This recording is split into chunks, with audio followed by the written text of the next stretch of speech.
আসসালামু আলাইকুম রহমতুল্লাহ বরকাত।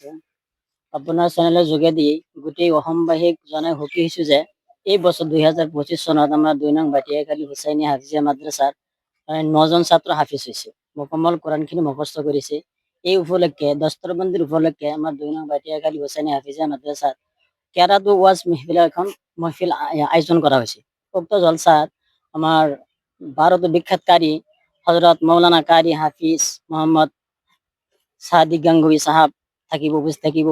আৰু লগতে থাকিব আমাৰ ভাৰত বিখ্যাত কারি হাফিজ ও কারি হজরত মৌলানা হেদায়তুল্লাহ ফুরকানি সাহাব। আৰু লগতে থাকিব আমাৰ কৰিমগঞ্জৰ পৰা আহিব হাফিজ ও কারি হজরত মৌলানা নজরুল ইসলাম সাহাব। আৰু আমাৰ ভারতের বিখ্যাত ওয়াইজি হজরত মৌলানা মুফতি বাহারুল ইসলাম সাহাব তেখেত আমাৰ এই 2 নং বাটিয়াকালী হুচাইনী হাফিজিয়া মাদ্ৰাছাখনত 23 তাৰিখে যে দস্তৰবন্দী উপলক্ষে যে জলসা দিছো, এই জলসাত তেখেতসকল উপস্থিত থাকিব।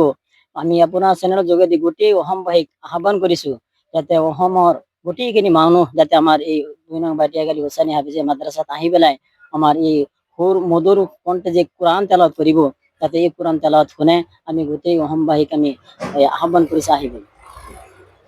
এর কারণ হয়েছে ধৰক মাদ্রাসাৰ পৰা আমাৰ যে 9জন ছাত্ৰ হাফিজ হৈছে, তেখেতে এখন মানে দস্তৰবন্দী দিব লাগে, যি পাগড়ি পায়জামা জুব্বা কোরআন তসবি এইখিনি দি তেখেত মানে মাদ্রাসাৰ পৰা মানে বিদায় দিব লাগে আৰু ধৰ্মীয় সভা আহ্বান কৰিছে।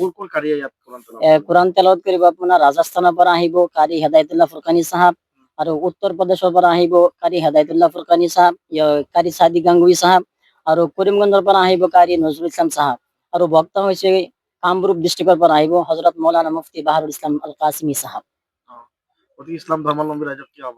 আমি ইসলাম ধৰ্মীয়লম্বীসকলক আহ্বান কৰিছো যাতে গোটেই মানুহখিনি আমাৰ মাদ্ৰাছাখনত আহি পেলাই যে মধুৰ কণ্ঠে যাতে কোরআন তেলাওয়াত কৰিব, যাতে কোরআন তেলাওয়াত শুনিবলৈ আহে।